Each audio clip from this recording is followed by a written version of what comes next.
சங்கீதம் 102:3, என் நாட்கள் புகையை போல ஒளிந்து போகும். இந்த சங்கீதத்தை எழுதியவர் யார் அப்படிங்கிறதுல ரெண்டு விதமான வாதங்கள். சிலர் சொல்றாங்க தாவீது எழுதினார், சிலர் சொல்றாங்க பாபிலோன் சிறையிருப்பில் நெகேமியா எழுதினார்.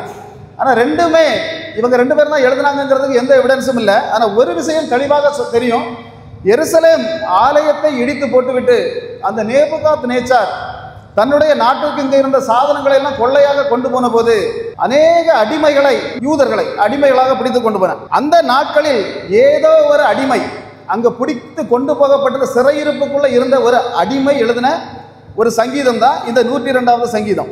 இந்த 102வது சங்கீதத்தில் 28 வசனங்கள் இருக்கிறது. 28 வசனமுமே ஒரு ஜெபமாகத்தான் இந்த வசனங்கள் இருக்கிறது. பாருங்க, இந்த ஜெபத்துல அவர் சொல்லக்கூடிய சில விஷயங்களை பார்த்தா பெரிய துக்கங்கள், பெரிய சோகங்கள், பெரிய பாடுகள், பெரிய வேதனைக்குள்ள இந்த பக்தன் இருந்து கொண்டு அந்த இடத்தை எழுதுகிறான். ஆனா எழுதும்போது ஒரு விஷயத்தை, அது எவ்வளவு வேதனையில இருந்திருப்பா அப்படிங்கிறத ஒரு விஷயத்தின் மூலமாக நம்ம அறிந்து கொள்ள முடியும். 102, 6, 7 வசனங்களை வாசிக்கும் போது 3 விதமான குருவிகள், 3 விதமான பறவைகளை பற்றி இந்த வசனத்தில் சொல்லப்பட்டிருக்கு. 3 வேதனையோட சோகத்தோட இருக்கிறதாட்டு சொல்லப்படுகிறது. இந்த வனாந்தர நாரையுடைய கூடுகளை யாராவது பார்த்துருக்கீங்களா? வனாந்தர நாரை மனிதனுடைய கண்கள் படாத இடத்துல தான் அது தன்னுடைய கூடுகளை கட்டும். பார்த்தீங்கன்னா இதுக்கு பெரிய அலகுகள் இருக்கும். இது மீன்கள் அதிகமாக அதாவது இருக்கக்கூடிய இடங்கள்ல வந்து இருக்கும். பார்த்தீங்கன்னா அதில் வந்து மெதுவாக பாம்பு போல தான் இருக்கும். ஆனால் அந்த மீன் என்ன நினைக்கும் அப்படின்னு சொன்னால், இந்த நாரையக்கா உபவாசம் போட்டு நமக்காக ஜெபம் பண்ணிட்டு இருக்கிறார். ஆனால் பாருங்க, பாம்பு மெதுவாக வந்து வேலை எப்படி எத்தி பார்க்கும்போது டக்குன்னு என்ன செய்யும், அந்த நாரை கொத்தி கொண்டு போயிடும். இந்த இடத்துல இப்படிப்பட்ட நாரை எங்கே போய் இருக்கிறதுனா, தண்ணி இல்லாத, ஒரு சொட்டு கூட மழை தண்ணீர் இல்லாத ஒரு வனாந்தர பகுதியில் போயிருந்துட்டு இந்த நாரை அப்படியே இருக்குது. இப்போ நாரை வந்து அந்த மீனை பிடித்தா கூட அப்படி குனிஞ்சு பிடிக்கும். ஆனால் பாருங்க, மேலே தூக்கி பிடிச்சி தான் வாய்க்குள்ள விழுங்கும். ஏன்னா அது அப்படியே வச்சு விழுங்க முடியாது, அதுக்கு வாயோடைய ஷேப் அப்படி. அந்த மாதிரி அந்த நாரை வந்து கஷ்டப்பட்டு கொண்டு அந்த தண்ணி கூட இல்லாமல் ஒரு சொட்டு தண்ணியாவது தன்னுடைய நாக்குக்கு வராதா அப்படின்னு ஏங்கி கொண்டு இருக்கிற ஒரு அந்த நாரையை போல இருக்கிறேன் அப்படின்னு ஒன்றாவது அந்த பக்தன் சொல்லுகிறான். ரெண்டாவது விஷயம், ஆந்தையை போல இருக்கிறேன் அப்படின்னு சொல்றான். அப்ப ஆந்தை அப்படின்னு சொன்னா, ஆந்தைக்கு இரவுல தான் அதுக்கு கண்ணு தெரியும். பாருங்க, சின்ன அசைவம் என்ன செய்யும், பிடிச்சிடும். ஆனா பகல்ல பார்த்தா பக்கத்துல இருக்க சாதனமும் என்ன செய்யாது, தெரியாது. அப்ப பாத்தீங்கன்னா இப்படிப்பட்ட இந்த ஆந்தை பக்கத்துல, தன்னுடைய பக்கத்துல தான் இறை இருக்கும். ஆனா பகல்ல இதுக்கு என்ன செய்யாது, கண்ணு தெரியாது. இன்னைக்கு இந்த இடத்துல வந்திருக்கிற சில சகோதரிகள், உங்கள் பக்கத்துல தான் ஆசீர்வாதம் இருக்கிறது, ஆனால் திறக்க முடியாத கண்களாக அந்த சாத்தானவன் கட்டி போட்டிருக்கிறான்.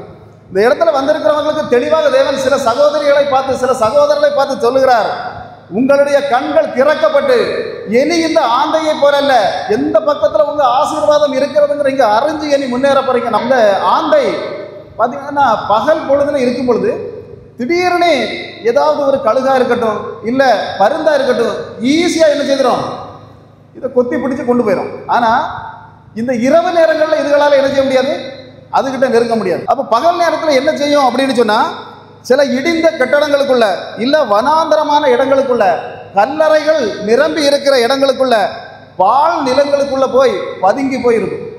இன்னைக்கு அதே அனுபவங்களோட என்னால வீட்டுல நிம்மதியா இருக்க முடியலையே, என்னால சந்தோஷமா மற்றவங்களை போல எழுப்பி பிரகாசிக்க முடியலையே, என் பிள்ளைகளுக்கு மட்டும் ஏன் இந்த நிலைமை இப்படின்னு யோசிச்சுக்கிட்டு கொண்டு சில பேருக்கு வந்திருக்கிறீங்க. ஆண்டவர் தெளிவாக சொல்லுகிறார், ஒரு ஆந்தையுடைய நிலையை போல அல்ல, இனி என் பிள்ளைகளை தெய்வ பிள்ளைகளுடைய ரேஞ்சுக்கு நான் உயர்த்துவேன்னு சொல்றேன். பாருங்க, மூன்றாவது ஒரு குருவியை பற்றி சொல்லப்படுகிறது. நித்திரை இல்லாமல் வீட்டின் மேல் இருக்கக்கூடிய ஒரு குருவி. நித்திரை இல்லாமல் இருக்கக்கூடிய குருவி, இங்க ஒரு குருவி அப்படி இருக்கிறத பாத்திருக்கீங்களா? ராத்திரி இருந்து சத்தம் போட்டுட்டே கிடக்கும். சத்தம் போடுமா? அதுக்கு பேர் என்ன சொல்லுவீங்க நீங்க? எங்க ஊர்ல கூகைன்னு சொல்லுவாங்க, கூவை. அப்ப எங்களுக்கு எல்லாம் எங்க ஊர்ல, உங்க ஊர்ல இல்ல, எங்க ஊர்ல எல்லாம் இந்த கூகை சத்தம் போட்டுருன்னா அந்த இடத்துல ஒரு ஆள் அப்படியே செத்து போயிடும் அப்படிங்கிற ஒரு நம்பிக்கை. ஆமா, எப்படி அந்த இடத்துல இருந்து ஒரு 4 நாளாட்டு ஒரு கூகை சத்தம் போட்டுட்டு இருந்தேன்னா என்ன செய்வாங்க? என்னுடைய ஒய்ஃபு கூட என்ன சொல்லியிருக்கு, ஒரு கல் எடுத்து எறி கொடுத்து விரட்டிடுங்க. நான் எல்லாம் ராத்திரி 12 மணிக்கு முன்னாடி இல்லை, இப்போ ரசிக்கப்பட்டு வந்துட்டோம், 12 மணி 1 மணிக்கு கல் எழுந்துக்கிட்டு தெரியுமா இந்த கூகை சத்தம் போட்டு இருக்காது. என்ன எங்க இடங்கள்ல, உங்க இடங்கள்ல அப்படி தெரியல, எங்க இடங்கள்ல அப்படி சொல்லுவாங்க. அப்படிதானே? பல விதமான குருட்டு நம்பிக்கைகள், பாரம்பரியங்கள். அப்படிதானே? ஒரு பெண்ணு பார்க்க போனோம்னா கூட, போன உடனே பெண்ணுக்கு முகத்தை நாங்கள் பார்க்க மாட்டாங்க. எதை பார்ப்பாங்க அப்படின்னா பெண்ணுடைய காலை பார்ப்பாங்க. அந்த பெரு விரலை விட அந்த கட்டை விரல் நீண்டு இருந்ததுன்னா அந்த பொண்ணு வேண்டாம்னு சொல்லிடுவாங்க. அந்த வீட்டை சுத்தமாட்டு நாசம் பண்ணிட்டு போயிடுவான் அவன். அப்போ என்ன செய்வாங்க, இப்படி இருந்துட்டுனா என்ன செய்வாங்கன்னா, கொடுக்கக்கூடிய பரோட்டா, இறைச்சி, சப்பாத்தி எல்லாம் தின்னுட்டு வீட்டில் போய் நாங்கள் ஃபோன் பண்ணுறோன்னு சொல்லுவாங்க. இன்னைக்கு வரைக்கும் ஒருத்தன் கூட ஃபோன் பண்ணாது. இந்த பாவங்களுக்கு பரோட்டாயும் இறைச்சியும் போனது தான் மிச்சம். ஒருத்தன் கூட இன்னைக்கு வரைக்கும் திரும்ப ஃபோனு பண்ணவே இல்லை. இப்படிப்பட்ட சாஸ்திரங்கள் பார்த்தீங்கன்னா, ஒரு பெண்ணு வீட்டுக்குள்ளே வரணும்னாலே வலது காலை வச்சு தான் என்ன செய்யணும், உள்ளே வரணும். இடது காலை வச்சு வந்துட்டானா பக்கத்தில் இருக்க பாட்டிமா 2 பேர் இருந்துட்டாங்கன்னா போதும், கதை ஆமாம் கந்தலாக்கி விட்டுருவாங்க. எவ்வளவு தான் நம்ம பைபிளை வாசித்தாலும், எவ்வளவு தான் தேவனுடைய பக்கத்தில் நம்ம நெருங்கி போய் நின்னாலும், ஆனாலும் நம்மளுக்குள்ள ஒரு குருட்டு நம்பிக்கை அப்படிதானே. பழைய சாஸ்திரங்கள் நம்மளை விட்டு போக முடியல. நேற்றுக்கு அதில் போன வாரத்தில் எங்கள் பாட்டி இறந்து போயிட்டாங்க. அங்கே எப்படி பாடியை கிழக்கும் மேற்குமாக தான் வைக்கணும்னு ஒரு குரூப்பு, வடக்கும் தெற்குமாக தான் வைக்கணும்னு ஒரு குரூப் பாருங்க. அதுபோல் வெளியே கொண்டு போகும்போது காலைத்தான் கொண்டு போகணும்னு ஒரு குரூப்பு, தலையை தான் கொண்டு போகணும்னு இன்னொரு குரூப். அப்போ பாருங்க, இந்த பாரம்பரியங்களுக்குள்ள நம்மளால என்ன செய்ய முடியல, இப்பொழுது இன்னுமே வெளிவர முடியல. ஆனால் இந்த குருவி பாருங்க, நம்ம இடத்துல இருந்தா, எங்க வெள்ளிச்சந்தையில இருந்தா நிச்சயமா அந்த குருவி மேல இருந்து சத்தம் போட்டோம்னா கல் எடுத்து என்ன செய்துருவோம், இறஞ்சி விரட்டி விடுவோம். ஆனால் இங்க இவங்க இறஞ்சி விரட்டினாங்கன்னு இல்லை, யூதர்களின் வீடுகளுக்கு மேல இந்த குருவி போய் இருந்து சத்தம் போடும். ஆனாலும் போட்டாலும் அவங்க என்ன செய்வாங்க அப்படின்னா, அதை எறிந்து விரட்ட மாட்டாங்க. அதனுடைய வேதனை என்ன, அதனுடைய துக்கம் என்ன, அதனுடைய பாடுகள் என்ன அப்படிங்கிறத இந்த யூதர்கள் தெளிவாக தெரிந்து வைக்கிறாங்க. அதனால தான் அந்த யூதர் சொல்றாரு, வனாந்தர நாரையை போல, பகலில் இருக்கும் ஆந்தையை போல, யாருமில்லாத குருவியை போல இருக்கிறேன் அப்படிங்கிற ஒரு வார்த்தையை விடுற பாருங்க. எவ்வளவோ வேதனை இன்னைக்கு இந்த இடத்துல, அவ்வளவு வேதனையாக ஒரு நாரையை போல, ஒரு ஆந்தையை போல, யாரும் இல்லாத ஒரு குருவியை போல சில சகோதரிகள் இந்த இடத்துல வந்திருக்கலாம், இல்ல சகோதரர்கள் வந்திருக்கலாம். உங்களுக்கு உங்கள் சிறையிருப்புகள் திருப்பப்படுகிறது என்று தேவன் சொல்லுகிறார். பாருங்க, சங்கீதம் அதே 102:13 வசனத்துல ஒரு விஷயம் சொல்லப்பட்டிருக்கு. தேவன் எதுக்காக எழும்புனா, என் வீட்டுக்காக எழும்புங்க, என் குடும்பத்துக்காக எழும்புங்க, இல்லை எங்க ஆண்டிக்காக எழும்புங்க, அங்களுக்காக எழும்புங்க நீ அல்ல பக்தன் சொன்னது.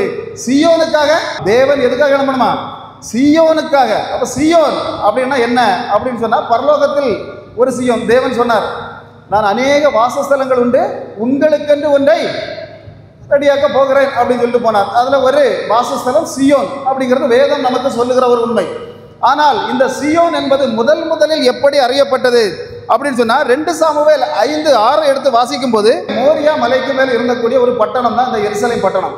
இந்த பட்டணத்தை தாவீது ஆட்சிக்கு வந்த புதிதுல எபூசியர் என்று சொல்லப்படக்கூடிய ஒரு கூட்டம் ஆட்சி செய்து கொண்டு இருக்கிறாங்க. எபூசியருடைய கையில் இருந்து பிடிக்கணும்னு இவர் அங்க போகும்போது, அங்க இருக்கிறவங்க இவரை பார்த்து பரியாசம் பண்றாங்க. நீ அங்க இருக்க படை வீரர்களையோ மிலிட்டரியோ நீ அடிக்க போக வேண்டிய அவசியம் இல்லை, அங்க இருக்க குருடரும் சப்பானிகள் கூட உன்னை அடித்து துரத்தி விடுவாங்க அப்படிங்கிற ஒரு வார்த்தையை இவனை பற்றி பரிகாசமாக சொன்ன போது ஒரு வார்த்தை தாவீது சொல்லுகிறார், இந்த குருடரையும் சப்பானிகளையும் எவன் ஜெயிக்கிறானோ அவன் நம்முடைய கூட்டத்துக்கு தலைவன் ஆவார். அப்ப அன்னையிலிருந்து இவங்க ஒரு முடிவுக்கு வந்துட்டாங்க, எந்த குருடரையும் எந்த சப்பானியையும் தாவீதுக்கு பிடிக்கல. கடைசி வரைக்கும் இயேசு கிறிஸ்து பிறப்பது வரைக்கும் எந்த குருடரையும் எந்த சப்பானியையும் ஆலயத்துக்குள்ளேயோ எருசலேம் பட்டணத்துக்குள்ளேயோ ஏத்த மாட்டாங்க. அப்ப இயேசு கிறிஸ்து இறங்கி நடந்து போன போது அவங்க தாவீதின் குமாரனையும் சத்தம் போட்டாங்க. எதனால சத்தம் போட்டாங்கன்னா, எந்த தாவீதுனால நமக்கு ஆலயத்துக்குள்ள வர முடியாம போனதோ அந்த ஆலயத்துக்குள்ள வரணும்னா அவருடைய குமாரனால மட்டும்தான் நம்மளை உள்ள கொண்டு போக முடியும். இன்னைக்கு எந்த சியோனுக்கு கொண்டு போக முடியும் அப்படின்னு சொன்னா, 7 வழி இல்லை, 8 வழி இல்லை, 6 வழி இல்லை, 5 வழி இல்லை, ஒரே வழி மட்டும்தான் உண்டு. நாங்கள் பிரசங்கிக்கிற இயேசு என்கிற ஒரே வழி. அந்த வழியின் மூலமாக சியோனுக்குள் போக முடியும். அன்னைக்கு அது வரைக்கும் போகாதவங்க இயேசு கிறிஸ்து சாட்டையை எடுத்து ஒரு போல்சத்தை அடி நடத்தினார். ஆமா, அந்த அடித்த நேரத்துல 35 ஏக்கர்ல இருந்த அந்த ஆலயம், கிட்டத்தட்ட லட்சக்கணக்கில் ஜனங்கள் உள்ள இருந்த ஆலயம், கிட்டத்தட்ட ஆடு மாடுகள் மட்டும் 1.5 லட்சம் ஆடு மாடுகள் இருந்த அந்த ஆலயத்துல எதிர்த்து நிற்க ஒருத்தன் கூட இல்லை, எல்லாருமே ஓடி போயிட்டாங்க. இவங்க ஓடின உடனே குருடர்களும் சப்பானிகளும் உள்ளே வந்தார்கள்னு வேதாகமத்தில் போட்டிருக்கு. இயேசு சாட்டை எடுத்தார் அப்படின்னு சொன்னா உள்ள இருக்க அசுத்தங்களும் கேடுகளும் வெளியே போகும். ஆனால் இந்த குருடராக இருந்தாலும் சப்பானிகளாக இருந்தாலும் சரி ஆலயத்துக்குள்ள வந்தாங்க, சியோனுக்குள் அவர்களால் போக முடிந்தது. சியோன் என்று சொல்லப்படுகிறது முதலாக தாவீது இந்த எபூசிய ஜனங்களை விரட்டி விட்டு அவர் பிடித்த ஒரு இடம். அந்த இடத்துக்கு தான் இந்த பக்தன் சொல்லுகிறான், சியோனுக்கு தேவன் இறங்க வேண்டும். அடுத்தது ஒரு வார்த்தை கூட சொல்றான், அந்த நேரம் வந்தது. அந்த நேரம் சியோனுக்கு கர்த்தர் இறங்குகிற அந்த நேரம் வந்தது அப்படின்னு சொல்ல. இன்னைக்கு துஷ்ட பிசாசு, உங்க நேரம் சரியில்லை, உங்க பிள்ளைகளுடைய நேரம் சரியில்லை, நீங்க தலைமுறைகள் சரியில்லை, எழுப்பி பிரகாசிக்க முடியாது. நோய்களை போட்டு நான் ஆஸ்பத்திரியிலையும் இல்ல மெடிக்கல் காலேஜில் உங்களை படுக்க வைத்து நான் நாசப்படுத்துவேன் என்று எகிரி நிற்கும் போது தேவன் சொல்லுகிறார், என் பிள்ளைகளை, என் சீயோனை விடுவிப்பதற்கு என்னுடைய நேரம் வந்தது. என் பிள்ளைகளையும் என் தலைமுறைகளையும் நான் விடுவிப்பேன் சொல்றார். பாருங்க, இனி நீங்க இருக்க போவது ஒரு நாரையை போல அல்ல, ஒரு ஆந்தையை போல அல்ல, யாரும் இல்லாத ஒரு குருவியை போல அல்ல, ஒரு தேவ பிள்ளைகளாக இந்த ஜனம், இனி இந்த பெலிக்ஸ்புரத்து ஜனங்கள் ஒரு தேவ பிள்ளைகளாக நீங்க இருக்க போறீங்க அப்படிங்கிறத தேவன் தெளிவாக சொல்லுகிறார். ஒரு ஆந்தையை போல, ஒரு நாரையை போல, ஒரு வனாந்தரத்தில் இருக்கக்கூடிய ஒரு குருவியை போல நம்மளை நாசப்படுத்தி, நம்மளை துக்கப்படுத்தி, நம்மளை வேதனைப்படுத்துகிற சக்திகள் சில உண்டு. வேதாகமம் சில சக்திகளை பற்றி சொல்லுகிறது. 4 சக்திகளை பற்றி சொல்லுகிறது. 4 அசுத்த சக்திகள். இந்த 4 அசுத்த சக்திகளையும் நாம ஜெயிப்பதாக இருந்தால், அந்த அசுத்த சக்திகள் என்ன என்பதை அறிந்து நாம் ஜெயிப்பதாக இருந்தால் நாம் எழும்பி பிரகாசிக்க முடியும். சீயோனுக்குள் நம்மால போக முடியும். இந்த வாழ்ந்து இந்த பூலோகத்தில் எத்தனை வருடங்கள் வாழ்ந்தாலும் எழும்பி நம்மால பிரகாசிக்க முடியும் அப்படின்னு வேதாகமம் சொல்லுகிறது. அது எந்த சக்திகள்? அதாவது வேதாகமத்தில் ஒரே ஒரு வசனத்தில் தான் இயேசு கூட இந்த 4 சக்திகளை பற்றி ஒரு வசனத்தில் கூட பேசல. ஆனால் பரிசுத்த பவுல் இயேசு கிறிஸ்துவுக்கு அடுத்தபடியாக இருந்த பெரிய ஊழியக்காரனான இந்த பரிசுத்த பவுல் எடுத்து காட்டுகிறார் இந்த 4 விதமான அசுத்த ஆவிகளை.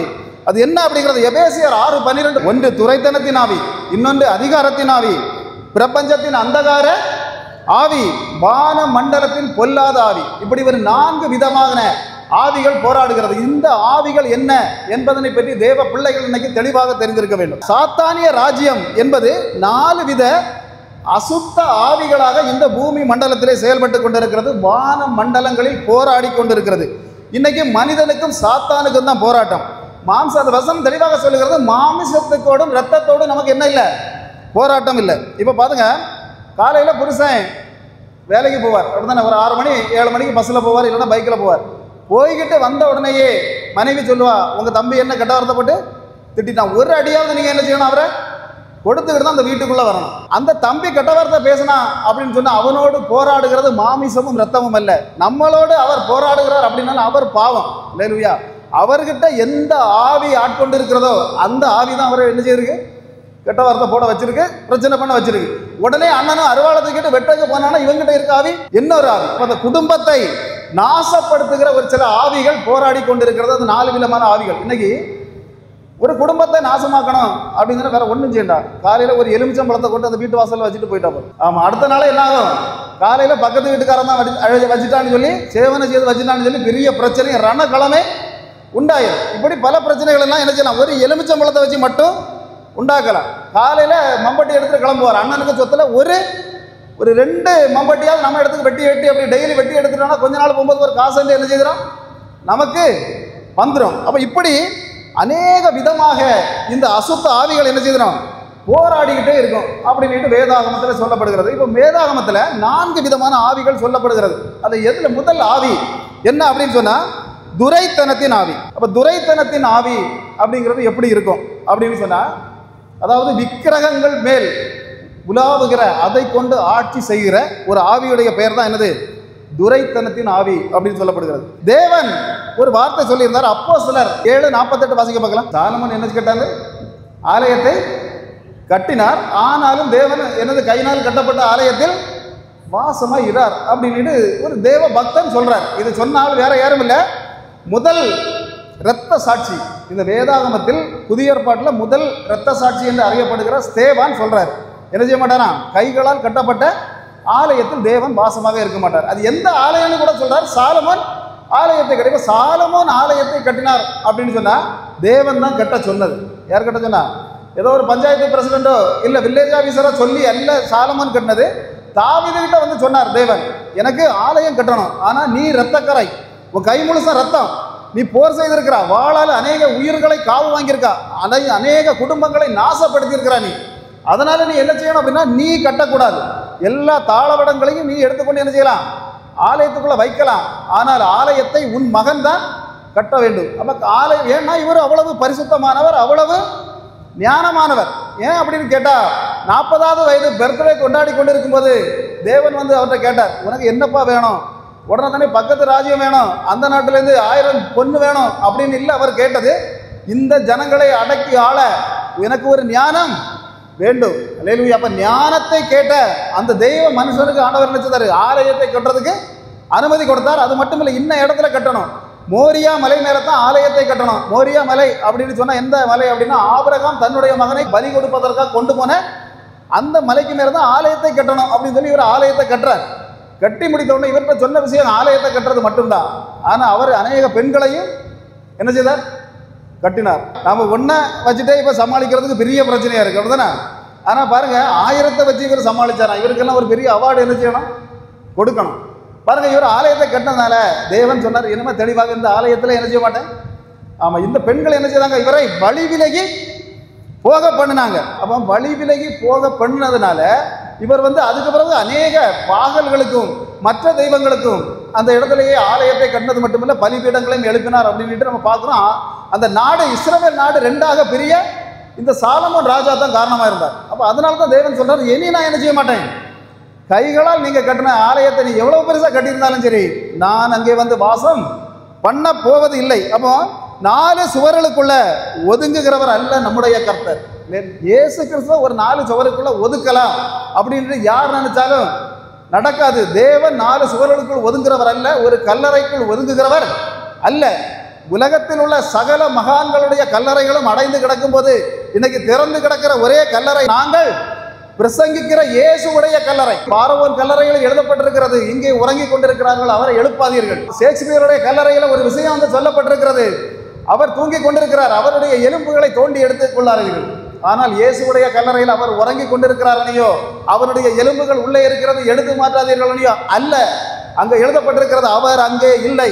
நாங்கள் பிரசங்கிக்கிற தேவன் கல்லறைக்குள் இல்லை. கல்லறைக்குள்ள இருக்க தெய்வம் அல்ல, ஒரு இடத்துல 4 சுவர்களுக்குள்ள இருக்க தெய்வம் அல்ல. இந்த உலகத்தை விட்டு அந்த லோகத்துக்கு போய் திரும்பவும் இந்த உலகத்துக்கே இன்னைக்கு எல்லாருக்கும் இங்க இருக்கிற அனைவருக்கும் ஆசீர்வாதங்களை தருகிறவர் கர்த்தர். இந்த விக்கிரகத்தின் ஆவிகள் எப்படி செயல்பட்டு கொண்டிருக்கும் பாருங்க. தேவன் கொடுத்தார் 10 கற்பனைகளை கொடுத்தார். முதல் கற்பனை என்னது? என்னையன்றி உனக்கு வேறு. 2வது கற்பனை என்னது? வானத்திலும் பூமியிலும் விக்கிரகங்களையோ சிலைகளையோ என்ன செய்யக்கூடாது, ஒன்றுமே. சிலவங்க சொல்லுவாங்க, இயேசுவை போல தானே நாங்கள் சிலை, ஒன்றும் செய்யக்கூடாது அப்படின்னு அங்கே படிச்சுக்கப்படுறது. பாருங்க, விக்கிரகம் செய்யாது. அந்த விக்கிரகத்தை பற்றி நான் வேதாகமத்தை யாத்திராகம 20 தான் விக்கிரகம்ங்கிற பேரே முதல்ல வருது. அதுக்கு அடுத்தது பார்த்தீங்கன்னா வெளிப்படுத்தின விஷயம் 22:15 அந்த விக்கிரகம்ங்கிற வார்த்தை முடிகிறது. பழைய ஏற்பாட்டில் 166 முறை விக்கிரகம் விக்கிரகம் விக்கிரகம்னு சொல்லப்படுகிறது. புதிய ஏற்பாட்டில் 39 முறை, மொத்தம் 205 முறை விக்கிரகம் விக்கிரகம் விக்கிரகம் சொல்லப்படுகிறது. ஒன்றில் கூட நீ விக்கிரகம் செய்யலாம்னே சொல்லப்படவே இல்லை. இவங்க உடனே கேட்டா சொல்லுவாங்க, விக்கிரம் அல்ல நாங்க செய்யறது சொரூபம். என்னது? சொரூபம். பார்த்தா யாத்திராகம 24 சொரூபம்ங்கிறது சொல்லப்படுகிறது. வெளிப்படுத்தின 24 கடைசியாக இந்த சொரூபம் என்கிற வார்த்தை வருகிறது. பார்த்தா பழைய ஏற்பாட்டில் 3 முறையும் புதிய ஏற்பாட்டில் 11 முறையும் இந்த சொரூபம் என்கிற வார்த்தை சொல்லப்படுகிறது. ஒரு இடத்துல கூட சொரூபம் செய்யலாம்னு சொல்லப்படவே இல்லை. இவங்க அடுத்தது சொல்லுவாங்க, நாங்கள் சொரூபமும் செய்யலை விக்கிரகமும் செய்யலை, சிலை செய்கிறோம். சிலை செய்கிறதுனால பிரச்சனை இல்லை அப்படி. யாத்திராகம 23-24 சிலைகள்ங்கிற வார்த்தை ஆரம்பித்து அப்படியே அப்போஸ்தலர் 19:35 வரைக்கும் சிலைகளை பற்றி சொல்லப்படுகிறது. 52 முறை பழைய ஏற்பாட்டிலையும் புதிய ஏற்பாட்டில் ஒரு முறையும் சிலைகளை பற்றி சொல்லப்படுகிறது. பாருங்க, விக்கிரகம் சொரூபம் சிலை இவைகளை பற்றி 273 தடவை வேதாகமத்தில் சொல்லப்படுகிறது. ஒரு முறை கூட நீங்கள் விக்கிரகத்தை செய்யலாம், சிலையை செய்யலாம், சொரூபத்தை செய்யலாம் என்று சொல்லப்படவே இல்லை. இந்த விஷயங்கள் மொத்தம் என்னதுதான்? தேவனுக்கு அருவருப்பானவைகள். இதன் மேல், இந்த விக்கிரகங்களின் மேல் இருந்து கொண்டு ஜனங்களை ஏமாற்றுகிற ஆவிகளுடைய பெயர் தான் என்னது? துரைத்தனத்தின் ஆவி. சரி, அடுத்தது இன்னொரு ஆவியை பற்றி சொல்லப்படுகிறது, அதிகாரங்கள். அப்படிதானே? அதிகாரங்களின் ஆவி. அப்ப அதிகாரங்களின் ஆவி அப்படின்னு சொன்னா அதிகாரங்கள், அதாவது மந்திரவாதங்கள், பில்லி சூனியங்கள், மரித்தவர்களோடு பேசுபவர்கள். மரித்தவர்களோடு பேசுபவர்களை பார்த்துருக்கீங்களா? பேச்சு போகிற பக்கத்தில் போய் பார்த்தீங்கன்னா தெரியும். அல்ல, நாங்கள் அங்கே போகிறது உண்டு.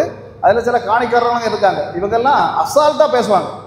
பார்த்தா இதெல்லாம் எந்த ஆவிங்கிறத நம்ம முதல்ல பிரித்து உணரணும். சில ஜபிக்கிற மனிதர்களுடையும் இந்த ஆவி. ஜபிக்கிற மனிதர்கள் அப்படின்னு சொன்னால் ஜபிச்சு என்ன செய்வாங்க? நூல்களை கொடுத்து என்ன செய்வாங்க? கையில் கொண்டு கட்டுங்க அப்படின்னு கொடுத்து விடுவாங்க. இல்லைன்னா அரணா கயிறை அவுத்துட்டு அதுக்குள்ள கட்டுங்க இப்படின்னு கொடுத்து சில ஜபிக்கிறவர்களிடத்திலையும் போராடுகிற ஆவி. கொஞ்ச நாளைக்கு முன்னாடி நீங்களும் பேப்பரில் பார்த்து, கன்னியாகுமரி மாவட்டத்தில் நடந்த சம்பவம். ஒரு மந்திரவாதி கேட்டான், தலைச்சன் பிள்ளை ஒன்று வேணும். ஏன்னா தலையில் இருக்கிறத என்ன செய்வாங்க அவங்க? அவங்க ஏதோ எடுப்பாங்களா, எடுத்துக்கொண்டு மந்திரவாதம் செய்வாங்களா. அப்படி செய்தால் எந்த வீட்டுக்கு எழுதுறாங்க செய்யலாம். அப்போ ஒரு தலைச்சன் பிள்ளை உயிரோடு எனக்கு வேணும், நான் பலி கொடுக்கணும் அப்படின்னு கேட்டதற்காக தன்னுடைய அண்ணன் வெளிநாட்டில் இருந்தார். மனைவி 9வது மாதம் கர்ப்பம். அண்ணியுடைய வயிற்றை கீரை என்ன செய்துட்டார்? ஆமாம், கொழுந்தனார் என்ன செய்தார்? அந்த பிள்ளையை எடுத்தார். இப்படி போராடுகிற ஆவி. ஆந்திர மாநிலத்தில் கொஞ்ச நாளைக்கு முன்னாடி தான், ஒரு 1.5 மாதத்துக்கு முன்னாடி ஒரு விஷயத்தை நான் வாசித்தேன். பார்த்தீங்கன்னா, ஒரு மந்திரவாதி உங்கள் குடும்பம், உங்கள் கோத்திரம், அதாவது எல்லாருமே கஷ்டத்தில் இருக்கீங்கன்னா இதுக்கு காரணம் என்ன அப்படின்னு சொன்னால், உங்களுடைய பிள்ளைகளில் ஒரு பிள்ளையுடைய ரத்தத்தை எடுத்து என்ன செய்யணும்? அர்ச்சனை பண்ணணும் அப்படின்னு சொன்னதுனால மூத்த பிள்ளையை கொண்டு போய் காட்டுக்குள்ளே கூட்டிகிட்டு போய் அந்த மந்திரவாதியை கொலை செய்ய வைத்து அந்த ரத்தத்தை எடுத்து ஒருத்தன் என்ன செய்தான்? மற்ற ஜனங்களுக்காக தன்னுடைய குடும்பத்துக்காக அர்ச்சனை பண்ணனா அப்படின்ட்டு அதை வாசித்தோம். பாருங்க, இப்படி போராடுகிற ஒரு ஆவி தான் இது, இந்த அல்லேலூயா. அப்போ பாருங்க, 2 விதமான ஆவிகள். அப்போ இது சிம்பிளா சொன்னா, 3வது ஒரு ஆவி அந்தகார லோகாதிபதிகளின் ஆவி. அப்போ அந்தகார லோகாதிபதிகளின் ஆவி என்ன அப்படின்னு சொன்னா, இது உலகத்தை சுற்றி போராடி கொண்டிருக்கிற ஒரு மிகப்பெரிய மோசமான ஆவி. பார்த்தீங்கன்னா, இயேசு கிறிஸ்து இந்த ஆவியை பற்றி தெளிவாக சுட்டி காட்டினார். சுட்டி காட்டிட்டு சில விஷயங்களை அவர் சொன்னார். ஒன்றுக்கு நீங்கள் பயப்படாதிருங்கள், அநேக வாசஸ்தலங்கள் உண்டு, உங்களுக்காக ஒரு வாசஸ்தலத்தை நான் ஏற்படுத்தி கொள்ளப் போகிறேன் என்று சொல்லிவிட்டு போன தேவன் அதே அதிகாரத்தில் இன்னொரு வார்த்தையை சொல்லுகிறார். அந்த யோவான் 14:30, உலகத்தின் அதிபதி வருகிறான், அவனுக்கு என்னிடத்தில் ஒன்றுமே இல்லை அப்படிங்கிற ஒரு வார்த்தையை சொல்றார். இது 4 சுவிசேஷர்கள் உண்டு, மத்தேயு, மார்க்கு, லூக்கா, யோவான். இந்த 4 சுவிசேஷர்கள், 3 சுவிசேஷர்கள் இந்த உலகத்தின் அதிபதிங்கிற வார்த்தையை அவங்க எடுக்கவே இல்லை. ஆனால் இந்த யோவான் மட்டும் இந்த வசனத்தில் சொல்லுகிறார். இது போக இன்னும் 3 வசனங்கள்ல, யோவான் 12:31, யோவான் 14:30, யோவான் 16:11, 3 வசனங்கள்ல கூட சொல்றார் உலகத்தின் அதிபதி. இந்த உலகத்தின் அதிபதி என்று யாரை சொல்லுகிறார் அப்படின்னு சொன்னா, சாத்தானை சொல்லுகிறார். இந்த சாத்தான், இந்த உலகத்தின் அதிபதி அப்படின்னு சொல்லப்படக்கூடிய இந்த சாத்தான் இயேசு கிட்ட ஒரு வார்த்தை சொன்னான். நீர் காண்பது எல்லாம் உமக்கு தருகிறேன், என்னிடத்தில் இது தரப்பட்டுள்ளது, எனக்கு விருப்பமானவனுக்கு நான் என்ன செய்வேன்? தருவேன். என்ன செய்வானா? அவனுக்கு விருப்பமானவர்களுக்கு இந்த உலகத்தை எல்லாத்தையும் கொடுப்பேன் அப்படின்னு இவன் வேற ஒரு வில்லேஜ் ஆஃபீஸர்கிட்ட எல்லாம் போய் சொன்னது இயேசு கிட்ட சொல்றான், எனக்கு விருப்பமானதை என்ன செய்வேன்? கொடுப்பேன். இன்னைக்கு ஐஓபி பேங்க்ல கொண்டு பணத்தை போட்டுட்டு, அதுவும் முடியாம இந்தியன் பேங்க்ல போட்டு, வேற 2 பேங்க்ல போட்டுட்டு, சுவிஸ் பேங்க்ல கூட கோடி கோடியா சேர்த்து வைக்கக்கூடிய ஜனங்கள் அறிய வேண்டியது என்னன்னா, உனக்கு இப்படி வாரி வாரி தாரது இயேசு இல்ல, பிசாசு. அவன் சொல்றான் தெளிவா, என்னது? எனக்கு விருப்பமானவனுக்கு என்ன செய்வேன்? நான் கொடுப்பேன். இன்னைக்கு பாருங்க, எத்தனையோ சபைகள் சபையாக கட்டப்பட்ட இந்த ஏழை பிள்ளைகளை வஞ்சித்து எடுத்து கோடி, 1000 கோடி, 2000 கோடி என்று சுவிஸ் பேங்குகளையும் வெளிநாட்டு அமெரிக்க பேங்குகளையும் வாரி வாரி இறைத்து கொண்டிருக்கிற இயேசு தெளிவாக சொன்னார், இந்த ஐஸ்வர்யவான் என்ன செய்ய முடியாதா பரலோக ராஜ்யத்தில்? ஊசியின் காதில். ஆமா, அதுதான். அதாவது தேவன் ஆசீர்வாதத்தை கொடுக்கிற தேவன் தான். ஆனால் முதல்ல நீங்க எதை தேடணும்? பரலோக ராஜ்யத்தையும். அல்லேலூயா. அதை தேடினால் உங்களுக்கு என்ன செய்கிறாரு? எல்லாமே சேர்த்து கூட கொடுக்கப்படும். பாருங்க, இப்படி சொன்ன தேவன் இவன் என்ன சொல்றான் அப்படின்னா, சாத்தான் இதெல்லாம் எனக்கு கொடுக்கப்படுகிறது, எனக்கு பிடித்தவனுக்கு நான் இதை கொடுப்பேன். உடனே தானே இயேசு கிறிஸ்து போய், இதை பாரு, நம்ம 2 பேருக்குள்ள இது இருக்கட்டு, நீ ஒரு மேசையை தூக்கி போட்டு அதுக்கு பின்னால் இரு, நான் அப்படியே தவழ்ந்து வந்து உன் காரை ஒரு தடவை தொட்டுக்கிட்டு போகிறேன், எனக்கு இதெல்லாம் எழுதி தந்துரு அப்படின்ட்டு சொல்லிட்டு இயேசு போகலை. அல்லேலூயா. இயேசு என்ன செய்தார்? நோ, பிதாவை மட்டும்தான் கனம் பண்ண வேண்டும் அப்படின்ற பாருங்க. இந்த ஆவி என்ன செய்யும், எப்படி போராடும் அப்படின்னு சொன்னா, தானியேல் ஜெபம் செய்து கொண்டிருக்கிறான். 21 நாள் ஜெபம் செய்தான். 21 நாளும் நல்லா சாப்பிட்டான்னு இல்லை, நல்ல புரோட்டா இறைச்சியும் சாப்பிட்டு இருந்தான் இல்லை, என்ன செய்தான்? உபவாசம் இருந்து ஜெபித்தான் அப்படின்னு போட்டிருக்கு. ஆனால் ஜெபித்து கொண்டிருக்கும் போது அங்க ஒரு நிகழ்ச்சி நடக்கிறது. தானியேல் 10:13 என்னன்னா, 21 நாளாக யார் ஜெபம் பண்ணிட்டு இருக்கிறார்? பெரிய தீர்க்கதரிசிகளில் ஒரு தீர்க்கதரிசியான தானியேல் ஜெபம் பண்ணிட்டு இருக்கிறார். 21 நாளும் உபவாசம், ஆனாலும் பதில் வரல. 21வது நாள் பதில் கொண்டு வருகிறார். யாரு? மிகாவேல் தூதன் பதில் கொண்டு வருகிறான். பதில் கொண்டு வந்த மிகாவேல் சொன்ன தூதன் சொன்ன ஒரு வார்த்தை என்னன்னா, நீ என்னைக்கு உபவாசம் போட்டு ஜெபத்தில் இருந்தியோ அன்னைக்கே பரலோகத்திலிருந்து நான் அனுப்பப்பட்டேன். ஆனால் என்னை இங்கே வராமல் பெர்சியா அதிபதி என்ன செய்துட்டான்? தடை பண்ணினான். 21 நாள் ஒரு பரலோக தூதனை தடுத்து வான மண்டலத்திலே நிறுத்துகிற சில அசுத்த சக்திகள் உண்டு. பெர்சியாதிபதி, அந்த பெர்சிய நாட்டுக்காக அந்த துஷ்ட சக்தியால் ஏற்படுத்தப்பட்டு வான மண்டலத்தில் நிறுத்தப்பட்ட ஒரு ஆவி யாரை தடுத்து நிறுத்துது? பரலோகத்தில் வந்திருந்த ஒரு தூதனை, பதில் சொல்வதற்காக வந்த ஒரு தூதனை தடுத்து நிறுத்தினது மட்டுமில்ல, அங்கிருந்து திரும்பவும் மிகாவேல் தூதன் வந்து அந்த அசுத்த சக்தியோடு போரிட்ட பிறகுதான் இந்த கபிரியல் தூதன் என்ன செய்யறான், திரும்ப இங்க வருகிறான். அப்படின்னு பார்த்தா இந்த வேதாகமத்தை நம்ம பார்க்கும்போது தெரியும், இன்னைக்கு ஜபத்துக்கு எதிராக நீங்க இன்னைக்கு ஜபம் பண்றீங்கன்னா அந்த ஜபத்துக்கு எதிராக போராடுகிற வான மண்டலத்தின் பொல்லாத ஆவிகள். அல்லேலூயா. சில இடங்கள்ல போனீங்கன்னா சொல்லுவாங்க சாத்தானை கட்டுவாங்களாம். சாத்தானை இயேசு கிறிஸ்து வேதாகமத்தில் ஒரு முறை கூட சாத்தானை கட்டி உள்ள வைக்கல, இவங்க பாட்டிலுக்குள்ள அடைக்கிற. பார்த்துருக்கீங்களா? இன்னைக்கு வீடியோக்கள் எல்லாம் பார்த்தீங்கன்னா தெரியும், யூடியூப்ல எல்லாம் பார்த்தா சில பாஸ்டர் மாதிரி பிடிச்சி என்ன செய்யாங்க, பாட்டிலுக்குள்ள சாத்தானை. இயேசு கிறிஸ்து கூட சாத்தான் வந்த பிறகு சொன்னாரு, நீ அப்பால இப்ப சாத்தானேன்னு சொன்னார். பண்ணி கூட்டத்துக்குள்ள அனுப்பி கடலுக்குள்ள போச்சு. ஆனா ஒரு முறை கூட இயேசு அந்த சாத்தானை கட்டி வைத்தார்னு வேதத்தில் எழுதப்படவில்லை. பவுல் கட்டல, பேதுரு கட்டல, இப்ப இருக்க பாஸ்டர்மார் கட்டுறாங்க. எப்படி? வேதத்திலே சொல்லப்படாத சில காரியங்கள். சாத்தானை கட்டுறது யார் அப்படின்னு சொன்னா வெளிப்படுத்தின விசேஷம் 22:2 தான் அவன் கட்டப்படுவான். இன்னைக்கு சொல்லுவாங்க இவன் பெரிய சாத்தான், பெரிய இவன் அப்படி தூக்குறான் இப்படி தூக்குறான். ஒற்ற ஒரு தூதன் தான் கட்டுறான். எப்படி கட்டுறான்? பெரிய சங்கிலியை கொண்டு வந்து 1000 வருடம் இந்த சாத்தான் வெளியே வராதபடி கட்டுகிறான். அதுதான் கட்டுறது. இல்லாம யாருமே கட்ட முடியாது. இன்னைக்கு ஏதாவது பாஸ்டர் நான் கட்டி பாட்டிலுக்குள்ள அடைக்கிறேன்னு சொன்னா நம்பி என்ன செய்யக்கூடாது, போய் ஏமாந்துடக்கூடாது. இப்படி போராடுகிற சக்திகள் உண்டு. இந்த சக்திகள் என்ன செய்யும் அப்படின்னு சொன்னா, இன்னைக்கு காலையில புருஷன் எங்க அப்படியே வீட்டை விட்டு இறங்கி கிழக்கு நோக்கி போவார். மெதுவா மனைவியோட காதல சொல்லுவோம், புருஷன் போனது கிழக்கு நோக்கி இருந்தாலும் வடக்கு நோக்கி தான் எனக்கு திரும்ப வருவார். வேணா பாரு, வடக்கு தான் அந்த மேரியாக்களுக்கு வீடு இருக்கு, கொஞ்சம் கவனமா இருந்துக்க அப்படின்னு சொன்ன உடனே அவன் அங்கேருந்து வரும்போது புருஷனை வந்த உடனே புருஷன் என்ன விளக்குமாறு எடுத்துட்டு இந்த பாதையில போனேனி எனக்கு அந்த பாதையில வந்தான்னு கேட்டு சண்டை நடக்கும். பாருங்க, இப்படிப்பட்ட சண்டைகளையும் பிரச்சனைகளையும் உண்டாக்குகிற ஒரு அசுத்த மண்டலம் தான் இது, இந்த ஆவிகள். அந்த அந்தகார சக்திகளின் அந்த வல்லமைகளை பற்றி பார்த்தோம். இனி கடைசியாக பார்க்க போறதுன்னா வான மண்டலத்தின் பொல்லாத ஆவிகள். பாருங்க, இதுகளுக்குள்ள ஒரே வேலை என்ன அப்படின்னு கேட்டா, மனிதனுக்கு எதிராக தேவனிடம் போய் சொல்லணும், தேவனுக்கு எதிராக மனிதனிடம் வந்து சொல்லணும். ஒரே வேலை தான். மற்றதுகளை மாதிரி உலகம் முழுவதும் அலைந்து திரிந்து நாசப்படுத்துகிற வேலை இல்லை. இதுகளுக்கு வேலை என்னன்னா, மனிதனுக்கு எதிராக என்ன செய்யணும், தேவனிடம் போய் செய்யணும். இப்ப யோபு விஷயத்தை பார்த்தா சாத்தான் எங்க போய் நின்னா, தேவனிடம் போய் நிற்கிறான். அவன் போய் நிற்க முடியுமா? அவனுக்கு நிற்கிறதுக்கு தேவன் ஒரு அனுமதி கொடுத்திருக்கிறார். பாருங்க, போய் நிற்கிற சாத்தான் தேவன் கேட்கிறார், நீ எங்கடா போயிட்டு வர அப்படின்னு கேட்ட உடனேயே அவன் சொன்ன வார்த்தை என்னது, இந்த உலகம் முழுவதையும் அப்படியே அடிச்சு கறங்கிட்டு வரேன் அப்படின்னா. சரி, நீ உலகம் முழுவதும் போற, என்னுடைய உத்தமனும் சன்மார்க்கனுமான என்னுடைய மகனை யோபுவை நீ கண் வைத்தாயோ அப்படின்னு கேட்ட உடனேயே அவன் என்ன சொன்னான், அவனை கண் வைத்ததெல்லாம் உண்மைதான், நான் பார்த்தேன். ஆனா நீர் என்ன செய்யுது, வேலி போட்டவனை பாதுகாத்து வச்சிருக்க, அந்த வேலியை மட்டும் நீர் பொழியும், அவனை நான் பொழித்து காட்டுகிறேன். அல்லேலூயா. என்ன செய்வாரா? ஆமா, பொழித்து காட்டுவேன். அப்ப பாருங்க, இந்த மாதிரி அந்த மனிதனுக்கு எதிராக தேவனோட என்ன செய்வான், போய் போராடுவான். அதுபோல தேவனுக்கு எதிராக தவறான வழிகளை இங்க காட்டி எங்க பார்த்தாலும் என்ன செய்வான் அப்படின்னு சொன்னா, அந்த இடத்துல அதிசயம் நடக்கிறது, இந்த இடத்துல அற்புதம் நடக்கிறது. நீங்க 10 தடவை அந்த மலையை சுத்தினா உங்களுக்கு விடுதலை கிடைக்கும். இந்த ஆலயத்து இந்த கோயிலுக்கு நீங்க ஒரு 10 முறை போயிட்டு வந்தீங்கன்னா உங்களுக்கு விடுதலை கிடைக்கும். இந்த மாதிரி மனிதர்களை ஏமாற்றி வஞ்சித்து கொண்டு போகக்கூடிய இந்த ஆவிகள் தான் என்னது, வான மண்டலத்தின் பொல்லாத ஆவிகள். அல்லேலூயா. அப்ப இந்த மாதிரி 4 விதமான ஆவிகள் போராடுகிறது அப்படிங்கிறத வேதாகமம் சொல்கிறது.